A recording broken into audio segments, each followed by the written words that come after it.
ஏன்னா அப்ப முதலமைச்சர் இருந்தவர் கலைஞர். தமிழ்நாட்டுக்கு நீட் தேர்வு தேவையில்லை, நுழைவு தேர்வு தேவையில்லை, பொது தேர்வு போதும், அந்த மதிப்பெண்ணை வச்சு நான் கவுன்சிலிங் முறையில சீட்டு கொடுக்கறேன்னு ஏழை எளிய மாணவர்களை மருத்துவராக்குனது டாக்டர் கலைஞருடைய ஆட்சியில நம்ம தான் பண்ணோம். 12ஆம் மதிப்பெண் போதும்னு சொன்னோம். இன்னும் சொல்ல போனா தமிழ்நாட்டு இந்தியாவுடைய மெடிக்கல் ஹப்னா தமிழ்நாடு தான். உலக புகழ்பெற்ற மருத்துவர்கள், உலக புகழ்பெற்ற மருத்துவமனைகள் இருக்கிறது தமிழ்நாட்டில் தான். அப்பெல்லாம் அவங்களாம் நீட் தேர்வு எழுத படிச்சாங்க. இப்போ வரைக்கும் 22 குழந்தை. இன்னும் சொல்ல போனா மறைந்த முதலமைச்சர் ஜெயலலிதா அம்மையார் இருந்த வரைக்கும் தமிழ்நாட்டுக்குள்ள நீட் தேர்வு அந்த அம்மா அனுமதிக்கவே இல்லை. அந்த அம்மா இறந்த பிறகு இந்த அடிமை கூட்டம் இந்த நீட் தேர்வு உள்ள நுழைச்சு இப்போ வரைக்கும் 22 குழந்தைங்க தற்கொலை பண்ணிருக்காங்கம்மா.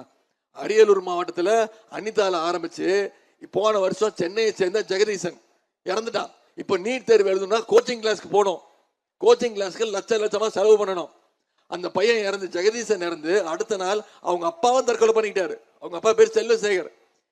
எழுதி வச்சுட்டு தற்கொலை பண்ணிக்கிட்டாரு. எனக்கு இருந்தது ஒரே பையன், டாக்டர் அவனை ஆசைப்பட்டான், நீட் கோச்சிங் அனுப்புறதுக்கு என்கிட்ட பணம் இல்லை, அதனால நான் தற்கொலை பண்ணிக்கிறேன்னு ஒரு குடும்பத்தையே எழுந்திருக்கிறோம் நீட் தேர்வுக்கு. அப்படிப்பட்ட நீட் தேர்வு நமக்கு தேவையா?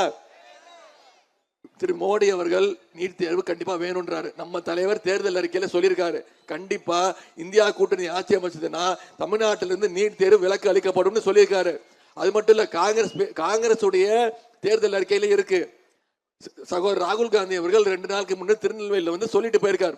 தேர்தல் பிரச்சாரத்துல மக்கள்கிட்ட வாக்குறுதி கொடுத்திருக்கிறார்.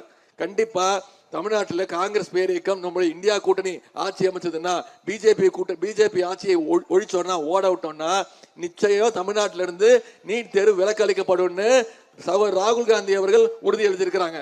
இதெல்லாம் நடக்கணும்னா ஸ்வீட் வாங்கிட்டு போனாரா? ஸ்வீட் வாங்கி போய் கொடுத்து எல்லாத்தையும் காலி பண்ணிட்டாரு. பிஜேபி நடத்துற பிரச்சாரம், பொய் பிரச்சாரம் அனைத்தையும் நம்முடைய ராகுல் காந்தியும் தலைவர் அவர்களும் இந்த கோயம்புத்தூர் கூட்டத்தில் காலி பண்ணிட்டாரு.